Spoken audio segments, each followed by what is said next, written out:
Kenyan borrowers have received relief after the Central Bank of Kenya cut its base lending rate to 9.5% from 9.755%, the second reduction since June.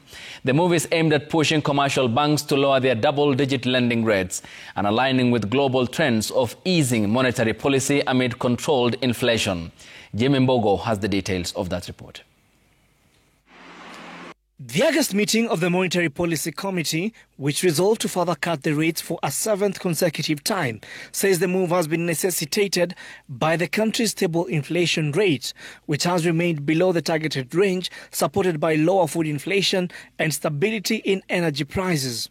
A move that the CBK now hopes will signal the market to lower the cost of credit for Kenyans. The average lending rates in the domestic market have continued to decline, while private sector credit growth has continued to improve, although the pace has been less than desirable. The committee therefore concluded that there was scope for a further easing of the monetary policy stance to augment the previous policy actions aimed at stimulating lending by banks to the private sector. The central bank further says, following the convergence of a new risk-based pricing model between the CBK and commercial banks, lenders are expected to have their new risk-based pricing models approved by their boards within 3 months to enable them disburse credit to their customers based on their risk profile.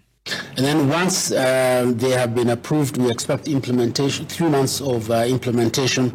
So in sum, we expect a 6-month implementation period. Of course, this is fairly short compared to what we had experienced in the last pricing model, which took quite a number of years for all the banks to comply. And despite stability in the foreign exchange market, the central bank says it is still exploring the use of gold as it seeks to diversify the country's base of reserve assets, noting that it is currently analyzing the potential of acquiring gold as a reserve.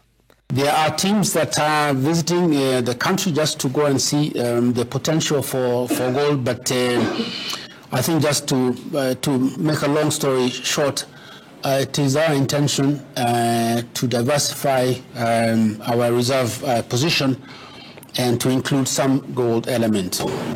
Jimmy Mbogo, Citizen TV, Nairobi.